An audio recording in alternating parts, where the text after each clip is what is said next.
স্কুলের কাছেই তো বিন্টিদের বাড়ি, জিজ্ঞেস করি চলো ওকে। না না, তার দরকার নেই। বিন্টির মায়ের যা মুখ, দেখবি 10টা কথা শুনিয়ে দেবে। তাহলে চলো আমরাই দেখি। সাবধানে আয়, এই বাঁশবাগানে সাপ আছে। দাদা এখানে এসে বসে থাকে, ভয় লাগে না ওর? জানি না, যা দোষী হচ্ছে দিনে দিনে। কাকে না কাকে মেরেছে, দেখবি বাড়ি এসে ঝগড়া করে যাবে ওর বাড়ির লোকজন। দাদার তো দোষ নাও থাকতে পারে, বিন্টি হয়তো বানিয়ে বানিয়ে বলছে। তোরা দাদার হয়ে সালিশি করতে হবে না, আমি চিনি তো আমার ছেলেকে। কেউ কোথাও নেই মনে হচ্ছে। কে থাকবে এই রোদে বলতো? কাক পক্ষী তো এই রোদে বের হয় না। চল বাড়ি চল, আজ দেখবি তোর বাবা ফিরলে কি কাণ্ড ঘটায়। আমরা কিন্তু কিছু বলবো না মা।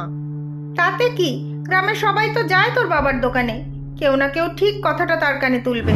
জানি না কি যে হবে আজ।